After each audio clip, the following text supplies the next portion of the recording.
ದಾಂಡೇಲಿಯ ವಿಜಯನಗರದಲ್ಲಿ ಹೆರಿಗೆ ನೋವಿನಿಂದ ಒದ್ದಾಡುತ್ತಿದ್ದ ಗೋಮಾತೆಗೆ ಸ್ಥಳೀಯರಿಂದ ಆರೈಕೆ, ಮಾಲಕರಿಗೆ ಹಸ್ತಾಂತರ. ದಾಂಡೇಲಿ ನಗರದ ವಿಜಯನಗರದಲ್ಲಿ ಗೋಮಾತೆಯೊಂದು ಹೆರಿಗೆ ನೋವಿನಿಂದ ಒದ್ದಾಡುತ್ತಿರುವ ಘಟನೆಯ ಕುರಿತಂತೆ ಇದೀಗ ಸಂದೇಶ್ ನ್ಯೂಸ್ 9 ವರದಿಯನ್ನು ಪ್ರಸಾರ ಮಾಡಿತ್ತು.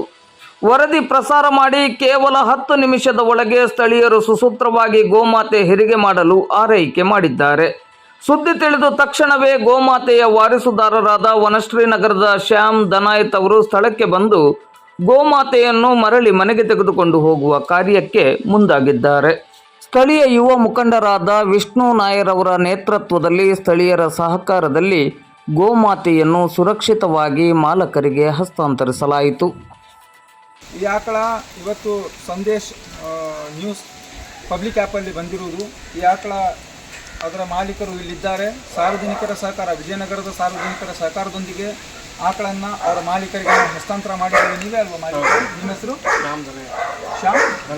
ಶ್ಯಾಮ್ ದನಾಯಕ್. ಇವರು ನಾವು ಹಸ್ತಾಂತರ ಮಾಡಿದ್ದೇವೆ. ಇದಕ್ಕೆ ಸಹಭಾಗಿತ್ವವಾಗಿ ವಿಜಯನಗರದ ನಿವಾಸಿಗಳಿಗೂ ಧನ್ಯವಾದಗಳನ್ನು ಹೇಳ್ತೇವೆ. ಮತ್ತು ಆಕಳ ಮರಿ ಹಾಕಿದೆ ಅಂದ ಕೂಡಲೇ ತಕ್ಷಣ ಬಂದು ಆಕಳ ಮರಿಗಳನ್ನು ಮತ್ತು ಅದರ ತಾಯಿಯರನ್ನು ಕರ್ಕೊಂಡ್ಬಂದು ಇಲ್ಲಿ ಸುರಕ್ಷಿತವಾಗಿ ತಮ್ಮ ಮನೆಯಲ್ಲಿ ಇರಿಸ್ಕೊಂಡಿದ್ದಕ್ಕೆ ಇವ್ರಿಗೂ ಧನ್ಯವಾದಗಳು ಹೇಳ್ತೇವೆ. Thank you.